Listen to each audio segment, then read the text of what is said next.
just be aware that our exits are in the front here in the back corners, and this is being filmed. So if you're uncomfortable with that, I'm sorry.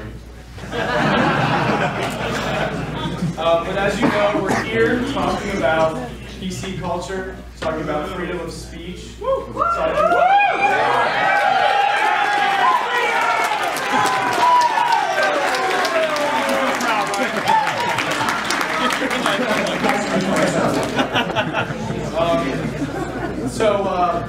but it's not about me tonight, obviously. We have Brian Clark, editor, technology editor, and media firebrand,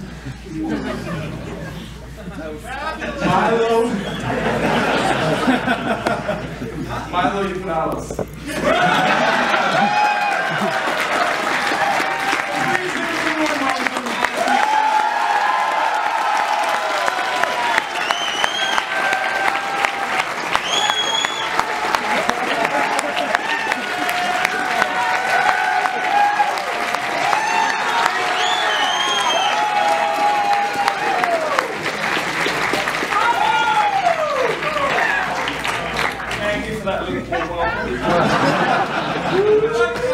In case you haven't heard, Daddy smashed it in New Hampshire.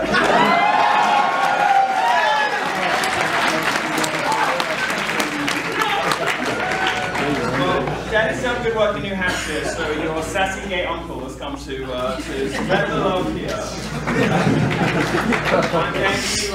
I'm going to talk to you actually super briefly. I'm not going to take very long because I know that the exciting bit is the Q&A and everybody wants to talk and have some questions, and we're going to have some fun there. So I'm going to talk to you briefly about why I think there are some problems on campuses at the moment, specifically with free speech and coming from one particular political direction, and why it matters, although you might think that most of the people who are asking for free speech to be shut down, demanding safe spaces and trigger warnings and all manner of other bollocks, why these people actually have a sort of outsized influence compared to their actual numbers. Protests are disappointing, by the way. Is there anybody in here who hates me?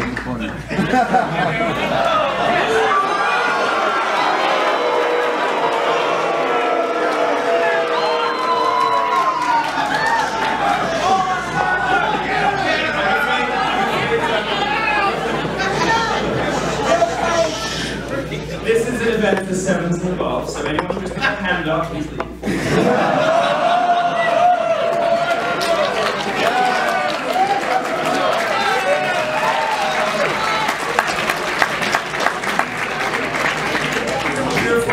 Feminist movements on campus. I've put an ice cream truck outside.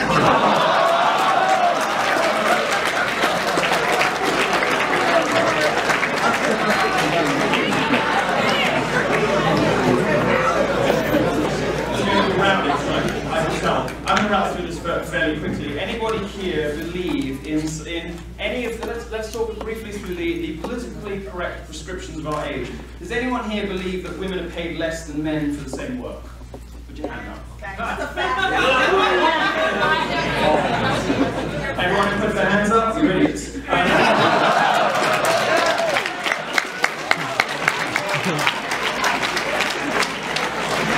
anyone here believe that there is a pervasive culture of rape that means that American university campuses have higher rates of sexual assault than the Congo? More than 1 in 5 women being sexually assaulted.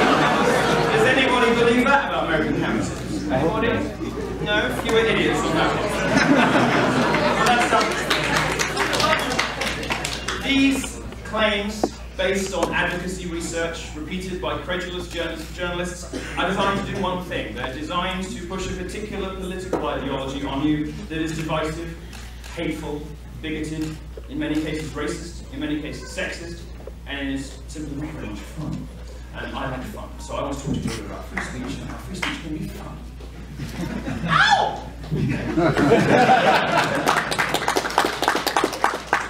If you're in the audience and you are aggrieved about the gender pay gap, let me make your life happier and explain to you why you're wrong.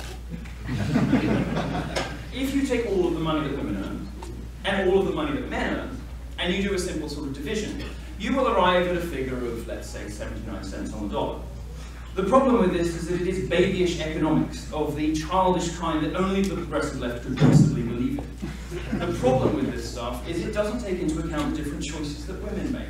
It doesn't take into account the fact that women tend to work shorter hours, they have babies, they do all sorts of other things that mean that it's not an apples for apple, it's not an oranges to oranges comparison. Now the problem with the wage gap is it's used to suggest that if a woman goes into the workplace, she's going to be paid 79 cents for the same work as a man. Well, that confuses wages with earnings. So if you believe that there's a wage gap, I would encourage you to return to the dictionary and learn what wages mean. Because it is illegal to pay a man and a woman differently for the same work. And in fact, it doesn't happen. Now, all sorts of these sort of politically correct prescriptions surround us. There are feminists on campus who are demanding to kill all white men as though that was some sort of move toward equality, when in fact it's simply a gesture of female chauvinism and hatred towards people that the modern intersectional far-left feminist lesbianic movement doesn't like. Lesbians are real, Milo!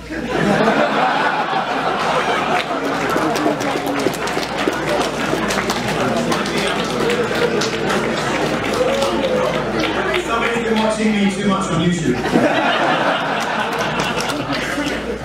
I agree with you. It's outside the scope of the present discussion, but since you brought it up. No, I'm not entirely sure there's sex without penises. I don't think that works. The lesbians that we like aren't really lesbians, they're just women in porn, aren't they? And if there are lesbians, it seems to me a sort of fashionable political movement we should stamp out, given the extraordinary rates of domestic violence, the obesity crisis, and by the way, it's an interesting thing. Did you know that there is one respect in which the campus rape crisis is real? Do you know what it is? Can anyone tell me? I've sort of given it away already. There is just one rape crisis on campus. It is the lesbian rape crisis. If you look at the statistics from the Department of Justice, you will see that vastly disproportionately, the women who report sexual assault on campus describe themselves as lesbians. If there is a rape epidemic on campus, it's not being committed by men.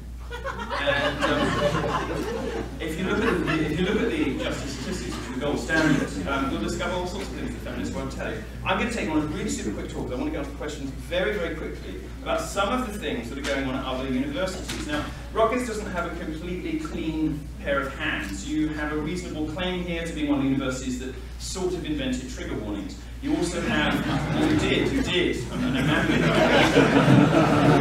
You also have among your graduates a woman called Jessica Valenti. Has anyone heard of Jessica? Now, I'm not saying that everything at Rutgers, I'm not saying Rutgers is responsible for the creation of Jessica Valenti, but if you're something like Hitler's Austrian Art College.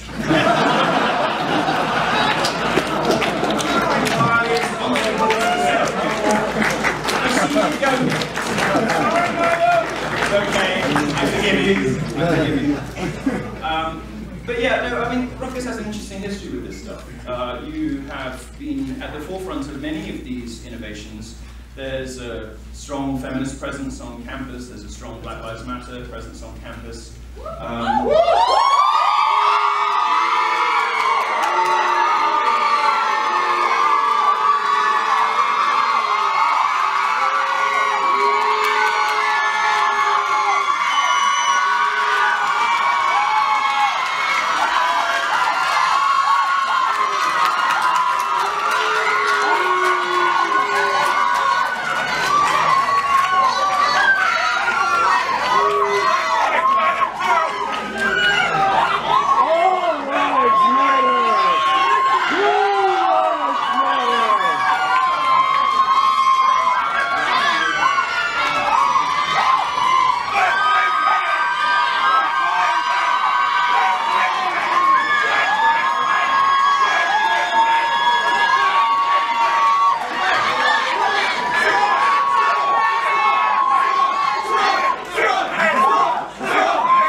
me.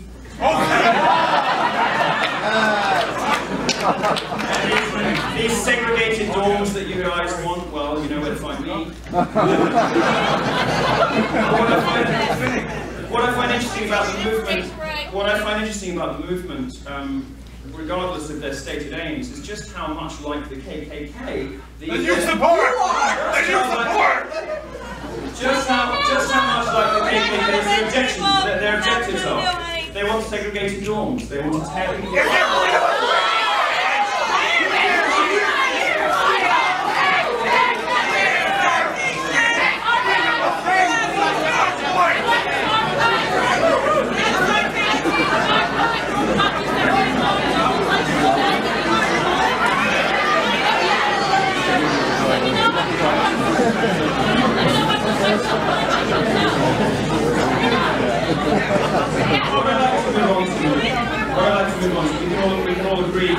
We can all agree that all lives matter. We can all agree. We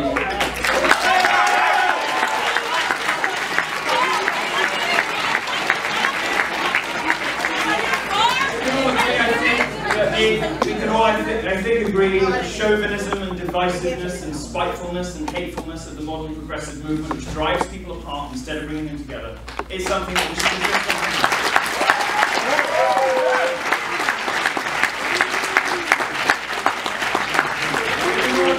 In the great words of, what was it, Martin Luther King? He's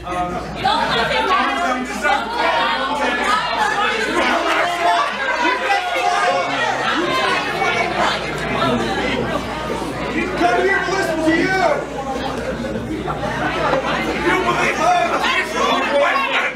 we can agree, I think, at least I hope we can, that we should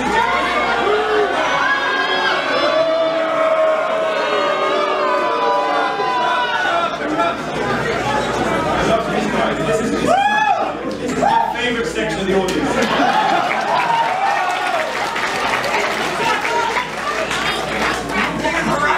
We can agree, at least I hope we can agree, on some basics, on the basics of classical liberalism, on the basis on which our society is founded, that we should judge people on the contents of their character, that we should interrogate our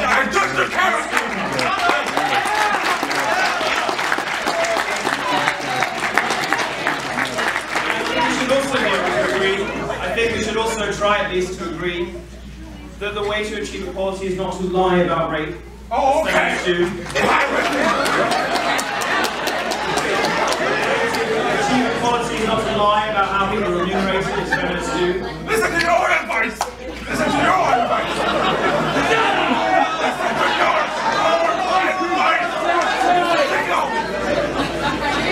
Talk about the cutthroat brain like it's nothing!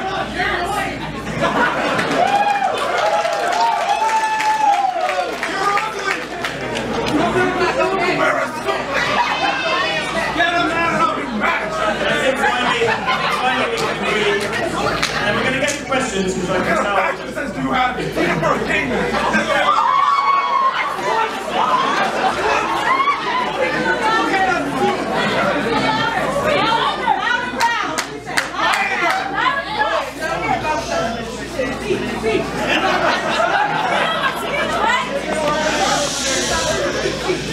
Don't you harass my sister, Dweller! Milo, turn your face on! Sicko! Take your medicine. Take your medicine.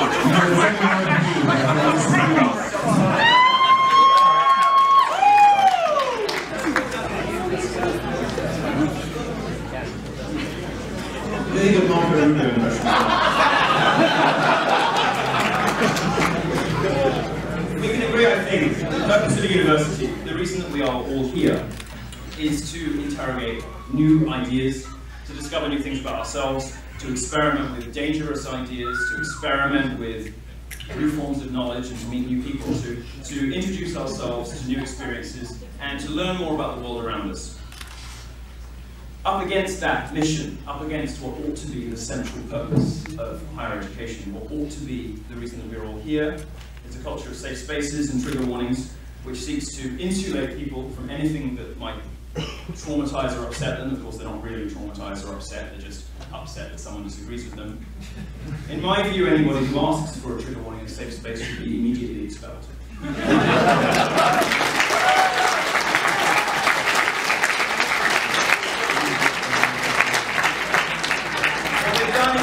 demonstrated that they are incapable of fulfilling the requirements of their course. They have demonstrated that they are incapable of exposing themselves to new ideas.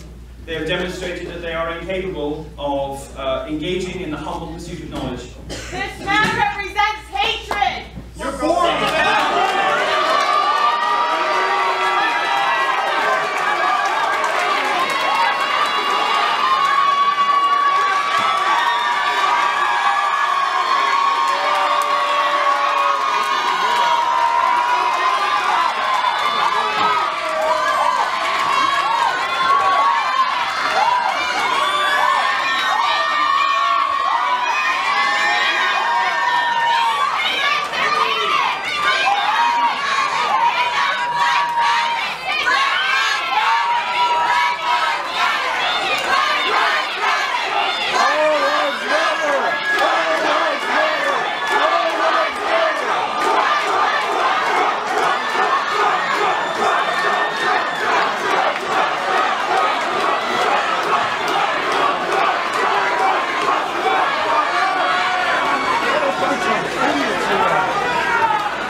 I think that was feminist makeup, Milo.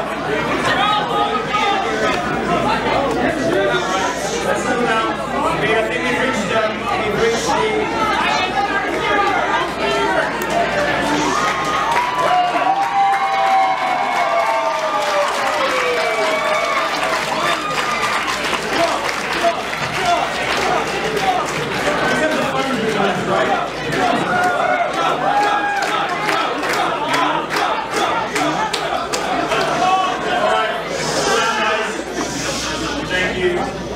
My favorite bit of doing it.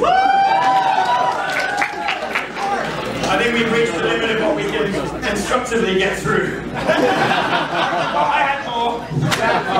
We're going to move on to questions. I'm going to ask you, the questions are the fun bits, whatever way it comes from. So let's skip ahead. We're going to go to questions. I'm going to ask you, anybody can ask anything. Ask me whatever you want. I know that a lot of you have read and listened to a lot of my stuff, so you'll have questions about that. Okay, I have a question. I'm happy.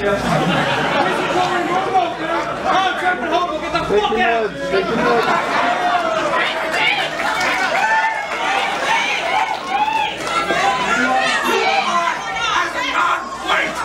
I'm going to ask you, Speech in this university.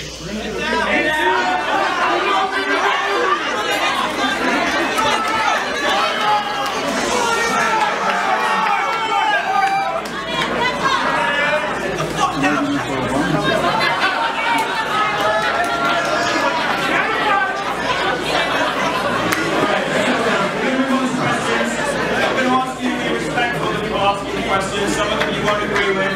Many of us don't agree with this guy.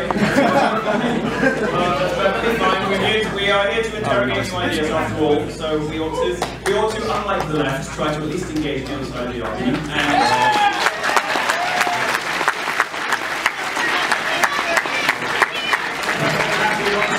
I noticed when they were asked questions, they left the room. So let's move on to the questions. I'm going to ask.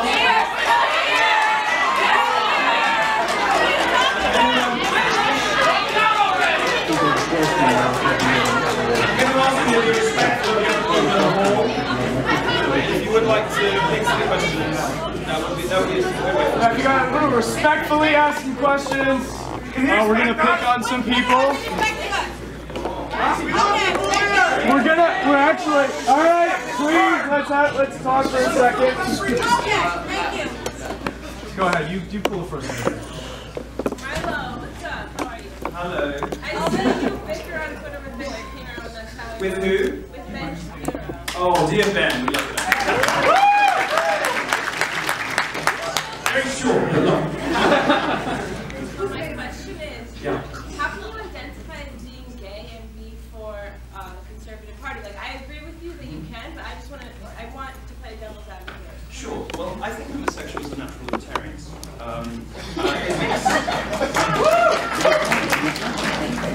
It doesn't make very much sense for gay people to be subsidizing pregnancies if they take a self-interested approach to taxation, for instance. We know that men pay way more into the system, pay far more in taxation. Women take far more out. They die later, they have babies, they get sick more. As a gay man, why should I subsidize pregnancies? I don't care. So there's a view that homosexuals are natural libertarians, and I think I agree with that. The problem the left has with people like me is that I've sort of gone off ideological reservation. I'm a traitor to the left because although I like to suck dick, I don't believe in a massive state that sucks all of our taxes out and doesn't give us any control over where our money goes.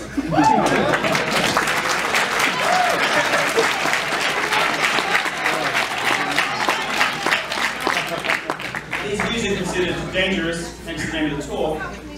Because the left can't get me on any of their usual argumentative strategies. Now, normally when you hear somebody complaining about feminism or the wage gap or whatever, the normal response of the left is to try to delegitimize the speaker rather than attack the argument. So they'll call him a bigot, they'll call him a misogynist, they'll call him a sexist. They can't really get away with that with me. Similarly on the left, because I don't really care about one way or the other. I don't want to fucking fat or thin, ladies. So I don't care too much about that kind of stuff. And actually, I think it makes perfect sense in an age when gays rightly have many of the same, most, if not all, of the same rights and entitlements as everybody else. For them to continue to vote for progressive parties that do not act in their interests.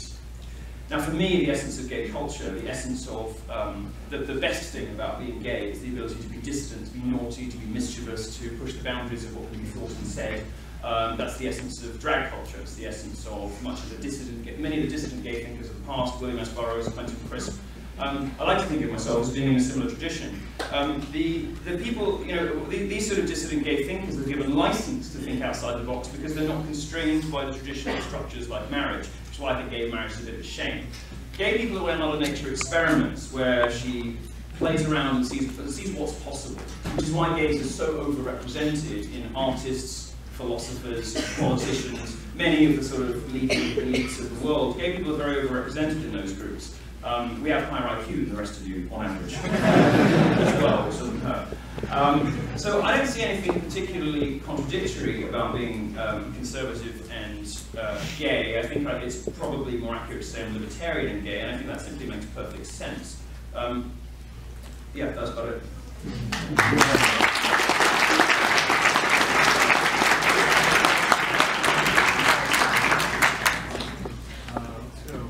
Would you like to ask a question? Oh yeah, thanks for skipping.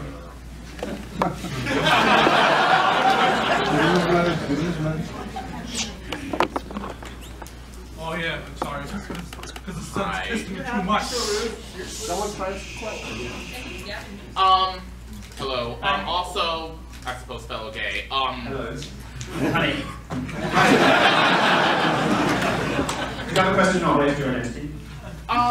Yes, actually, regarding political correctness, I've always understood it as, I suppose, a historically marginalized group wanting to control how or what they were called. Mm-hmm. Like, I'm a black man, obviously, clearly.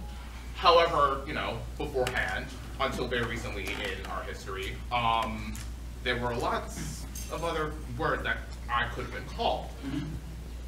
From my perspective, political correctness is making sure that other people don't do that. Where are there inconsistencies between you and I in that thinking? Oh, and also Black Lives Matter. Yes!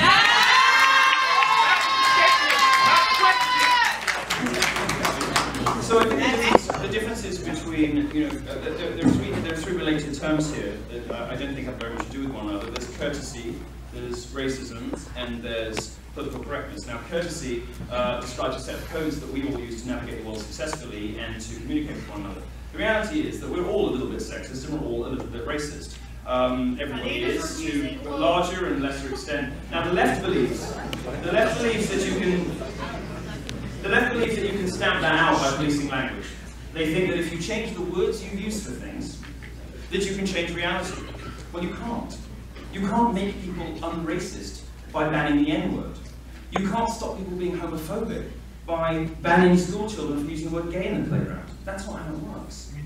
So the purpose of a civilized society is for all of us to enable all of us to live together in harmony and to communicate with one another and to successfully build businesses and have interpersonal relationships with one another despite our limitations and our bigotries, and not to try to stamp them out.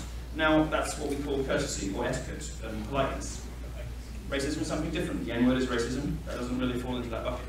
It's presumably the main word that you were referring to. Political correctness is something a bit different. Courtesy and consideration, politeness, etiquette, we use to navigate the world so as not to run up against other people unnecessarily. We use it as social lubricant. But political correctness is a bit different. Political correctness seeks to reduce the scope of acceptable thought and language in order to guide discussion in a particular ideological direction. So when, for example, feminists want to ban particular words, or political correctness takes on its other weird manifestation, enables you to say what are effectively bigoted and racist things about particular groups, like the straight white man of mythology, who, according to all the data, is doing really badly, according to the media and liberal groups on campus, is ruling the world. The patriarchy is not doing a very good job, if that's the case. Because young white boys are being thrown on Ritalin and Adderall when they're in school. At college, they're subject to consent classes that tell them they're all potential rapists when they get into the workplace. They're 2-to-1 discriminated against in STEM fields, so women will get jobs just for being women. If there is a patriarchy, it's not doing a very good job. And political correctness seeks to hide these things from us. It's a kind of elaborate form of lying, which uses language in order to close off certain avenues of debate. Now, no one's going to argue with you, sir, that nobody should be using the N-word, but there are all sorts of other things that go on that are designed to limit the acceptable bounds of speech and thought. And that's, for example, the trigger warning and safe space culture. That is political correctness in action. That's very different from what you described. So that would be, I think, where we differ if we differ.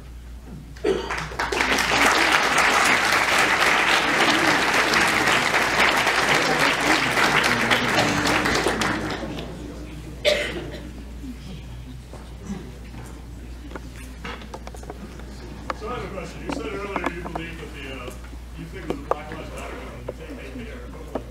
I have some trouble believing this. Their stated agenda is very different. The KKK seeks to control, terrorize, and harm people who are not white, whereas the Black Lives Matter movement seems to be interested in protesting what they see as inequalities in the system. Well, the Black Lives Matter movement certainly is relaxed about terrorizing black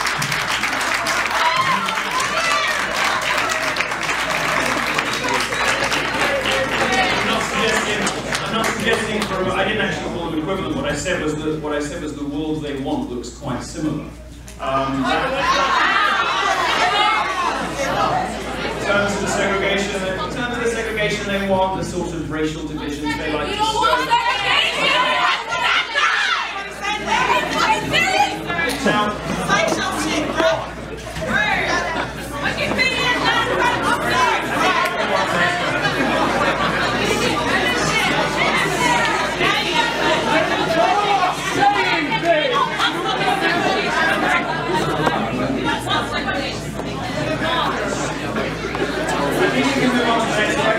Except to say one thing about Black Lives Matter, and that is that it is possible.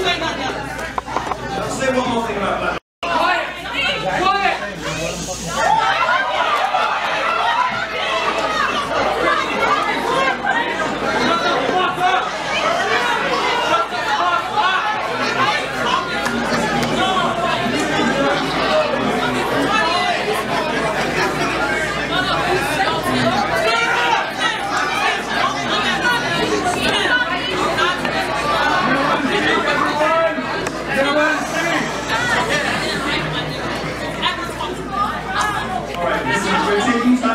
questioners, which is rude. I don't care what you believe in, but you're being rude, so stop it.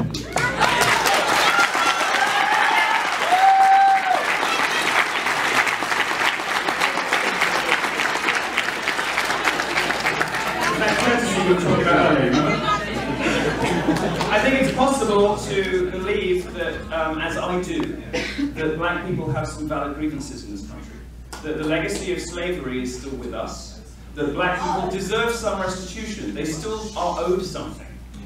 It is possible to believe that, and yet at the same time believe that Black Lives Matter is not the answer. That's what I do.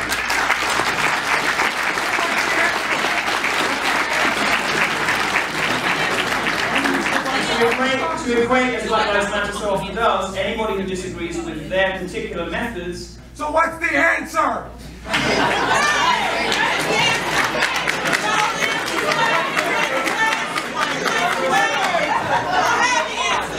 You want the answer or not? Well, for a start, black communities should stop voting Democrats into local government.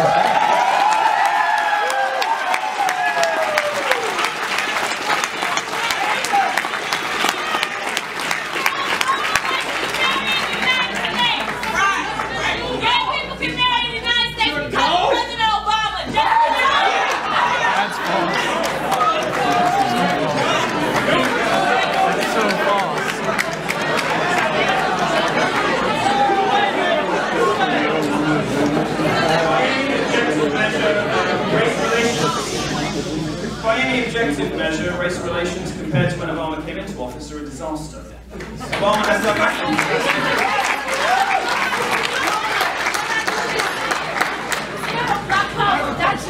Once again, being rude, and I'd like to wait until because you're lying. That's the point. Oh my God, words! Tumblr is not a credible source.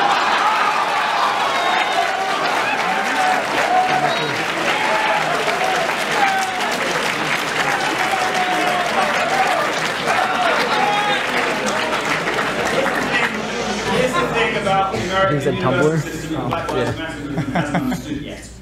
And it is that if you go to somebody with an open mind, intellectual humility, and you ask them to have a discussion with you, you present your version of the argument, you present the facts, and you ask them for a calm, mature discussion, the chances are they'll listen. And the chances are that you'll be able to reach an accommodation. The chances are that at least you will have a good idea of what the other person believes. Black Lives Matter prefers to simply shout until the other person knows what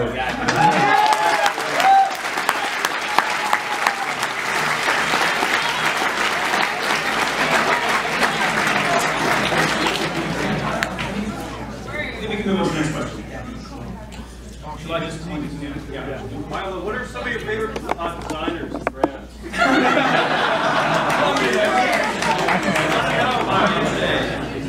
I'm in Newman today, which is a very fine British tailor on Jermyn Street. If you ever get the chance to go to London, it's just behind Fortnum & Mason, which is our fanciest department store, possibly after Harrods. Harrods get attacked these days. Other than that, Ralph Lauren, one of yours. And, oh, I don't know, probably, Armani. Who's my favourite? Maybe, yeah, maybe Armani. Okay, next question. Okay, someone over there? Yeah? Milo, what do you think about the refugee crisis in Europe? Like, I don't hear much about that or anything, and, especially in the States. Yeah, you're relatively well insulated from the consequences of mass Muslim immigration in America, because we haven't really had any yet. In Europe we have, and we've seen some of the results. Now, the argument that is sometimes made about, for example, Britain is that it is a melting pot, that it has always been a nation formed by immigrants, and to an extent that's true, but there's been one unifying factor in England's history, which no longer obtained. And the unifying factor was a set of values that Britain exported to the rest of the world, including America. And in fact, America has taken those values and taken them up to their fullest, highest, and most perfect expression. The values of freedom, of democracy, of property rights, of freedom of speech. You guys, by and large,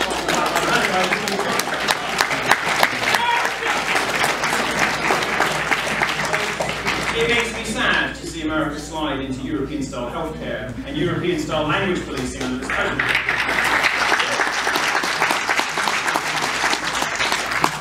Because what makes America great is that it took the values that Britain didn't invent, but it did export successfully to most of the world, and turned them into, you know, almost the perfect experiment in democracy, a perfect experiment for freedom of speech. Nowhere else in the world has the sort of free speech protections that America has. You should be very lucky. You should feel very lucky. There is a safe space in America. It's called the United States. It's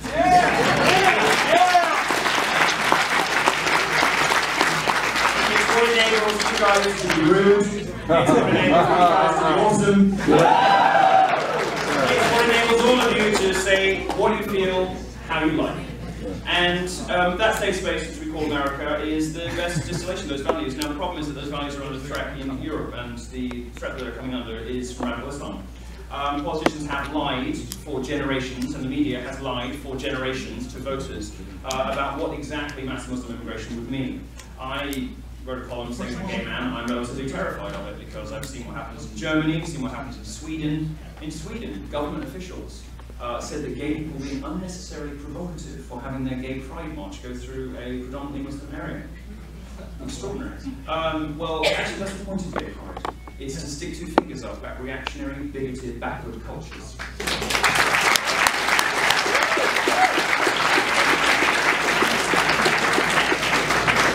So the answer to, you know, I mean, the easy answer is stay in America. If you want to solve the crisis in Europe, these people need to be deported.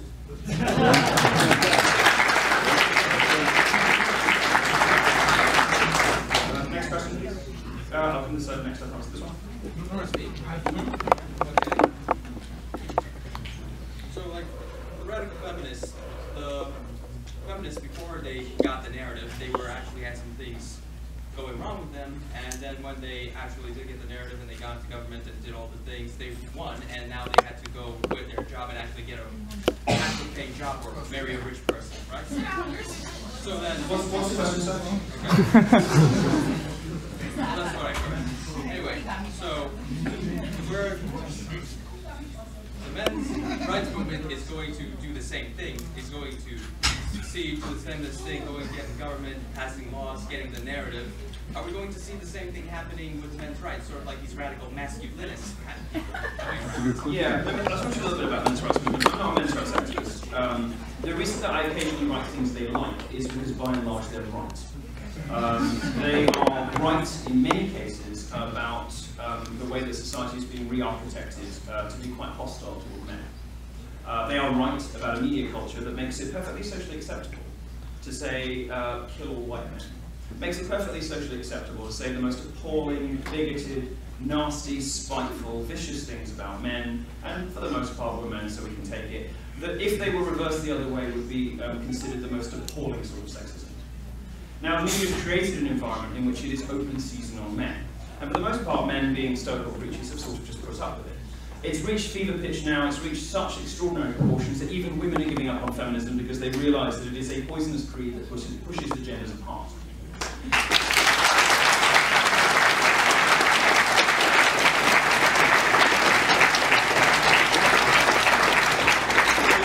For instance, in America, in just 2 years, and this was reported by Vox, who would not have shared these statistics unless they really had to, in just 2 years, the number of American women identifying as feminists went from 28 to 18%. In the UK, it's even lower because we're far more sensible than you. The number of women who identify as feminists in the UK is a beautiful 7%. So yes, they're really on the back.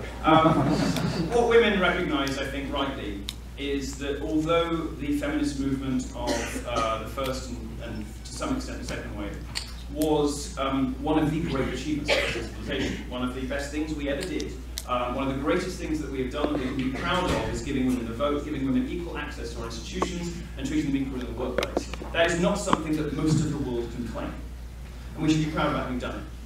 But, yeah, we should be proud of having done it.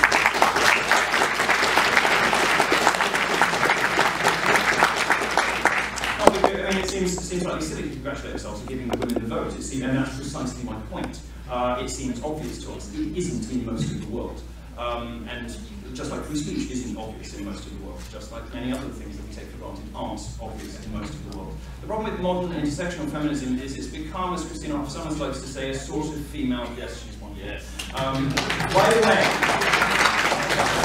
I don't know how many of you travel regularly, but Christina and I are going to do a joint lecture on feminism in Minnesota. It's called Calm Down. So it's on the 17th of February, so if you want to hear us more specifically on those issues. The problem with modern intersectional feminism is, as she says, it's become a sort of female chauvinism, where almost a kind of female supremacy, where men are routinely vilified and ridiculed. The men's rights movement has correctly identified this phenomenon, and they're the men who don't just stoically put up with it, because they're the men that recognise this generates some problems. It generates some problems if you have a child who you can't see. It generates some problems if you divorce somebody and, for no apparent reason, lose half your shit. Sometimes these days are right. It creates some unfairnesses.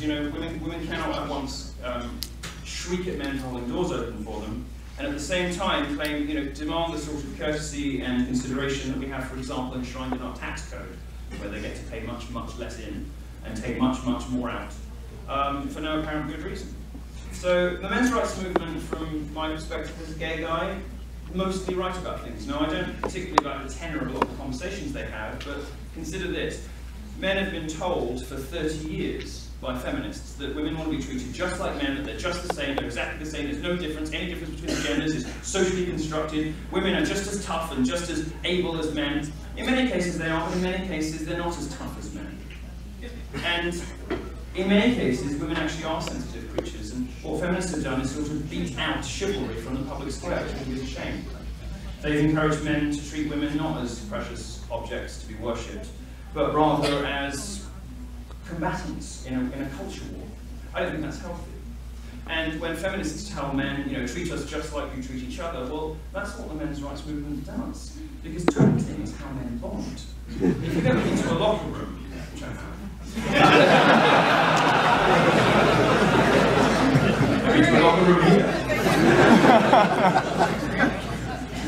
you go into a locker room on a sports pitch or taking part in any kind of competitive sport, you will know that taunting is one of the ways men bond. Well, men can cope with it, women very often can't. Well, I debated a professor on this on Sky News who admitted very readily that women do cry more often. I'm still sitting here. No, shut up!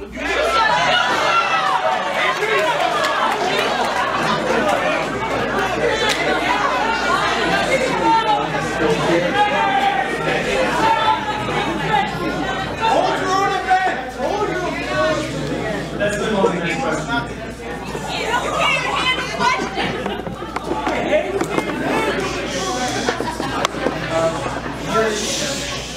Your article was about Neil deGrasse Tyson and Bill Nye.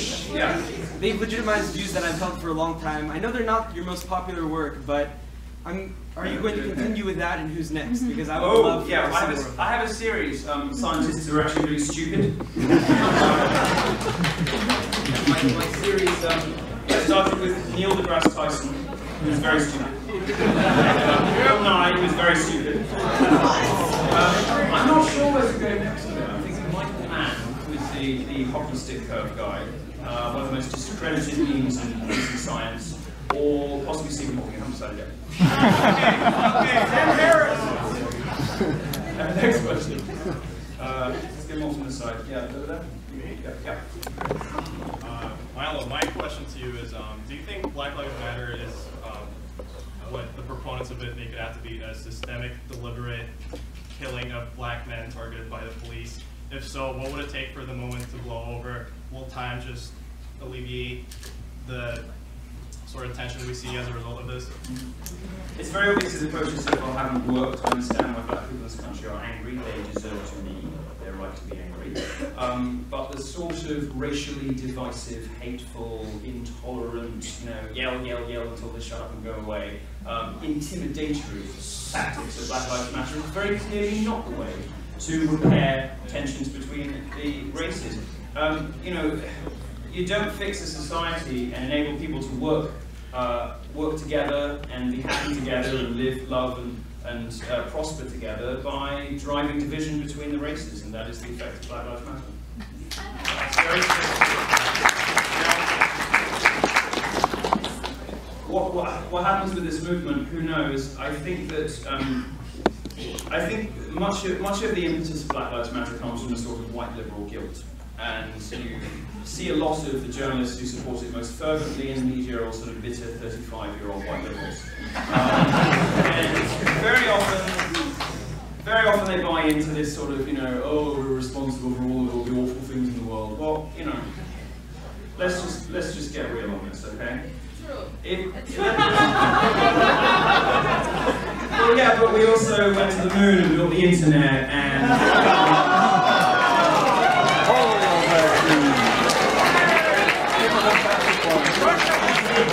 You see that kind of one-upmanship is precisely what Black Lives Matter is designed to create, and I don't believe that's the way to have a dialogue. I don't believe that's the way for us to heal. I don't think that's the way to really get on. I'll tell you an interesting, the reason we don't have this problem in England, we have a very different history when it comes to slavery in England, but I'll tell you why we don't have a Black Lives Matter in England. And it's because...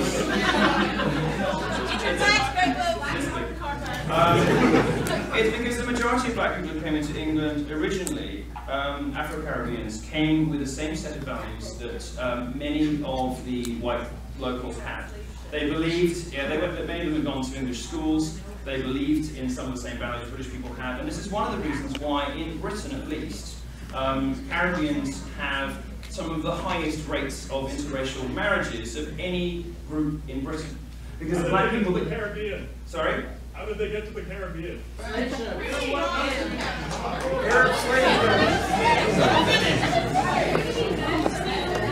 I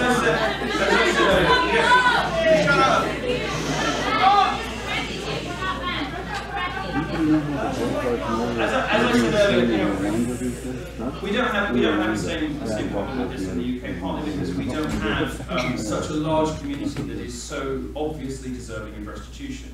My suggestion is that black people should stop voting for Democrats, I said that earlier, because that clearly hasn't worked. All the racial tensions, all of the overflowings have happened in Democrat-run cities.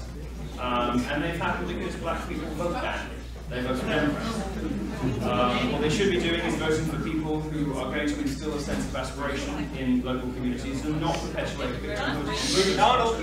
Because the perpetuation of victimhood and grievance culture, which is sort of what we're talking about in feminism and communities generally, is precisely what's holding American black communities down. And until people stop playing the victim and stop trying to rank races against one another, which is what Black Lives Matter tries to do, we're not going to get it.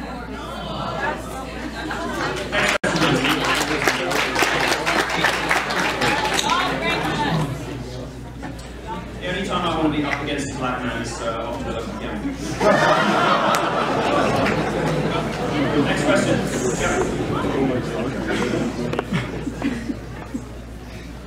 Yeah. So how do you reconcile being a libertarian with what are universally considered to be fascist values of importing entire ethnic groups? Strong man. Or religious groups? Yeah, that's a good question. I think that we often suspend many of our rights principles in times of, for example, in times of war. I think that the threat posed by radical Islam to the foundation of our culture, to everything that Western nations are, represents a threat so significant that we need to very carefully consider whether these people are allowed to join our societies. Now, very often you'll hear from people about the immigration debate, well, the Constitution protects free speech and all that kind of stuff. The Constitution doesn't apply to non-citizens, nor do any of the other freedoms and protections that we have in this country and in the UK and any other European country. Those freedoms, those libertarian provisions, only apply to people who live here. We don't mandate, well, yes, pay taxes. Pay taxes, you can vote.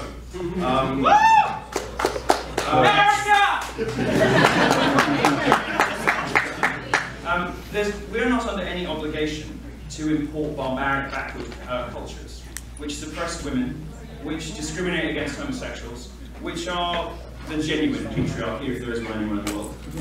Because it's not on American college campuses, it's in Raqqa. We're under no obligation to import those people into our communities. I'm a libertarian insofar as I believe that when you live in this country or you live in the UK and you pay taxes and you subscribe to the values of that country, you should be free. You should be left alone and be free to do as you want. That doesn't mean that 5 million people should be allowed to come in who are dedicated to the destruction of our way of life.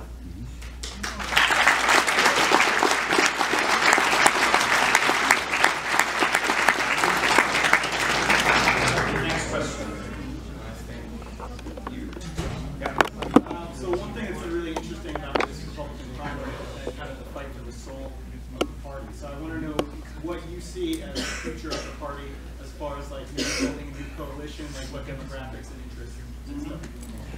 obviously there's a sort of populist contingent that started the Tea Party, now represented by Trump, and I think many people like me fall into that bucket as well, which is rightly astonished by the extent to which the Republican establishment has completely given up on its own vote. The Republican establishment, in many respects, simply does not reflect America anymore, doesn't represent its values, doesn't represent its voters, doesn't speak to its voters, and in some cases even actively dislikes them. You get the sense very often from people like Rick Wilson, this Republican activist, and from much of the old press, that Republican voters, that when they seem to treat Republican voters like liberals used to treat Republican voters, like they were backward bigots, like they were, you know, hillbillies in pickup trucks with guns and religion. I'm sorry? Anime porn. Well, you see, hentai. They have tentacles. It distresses me to see that. The left doesn't do this, and I don't know why we do, because the left has never done this. I don't understand what happened that the Republican establishment decided it was going to look up to liberals for approval and say, is this okay? Is this racist? Is this sexist?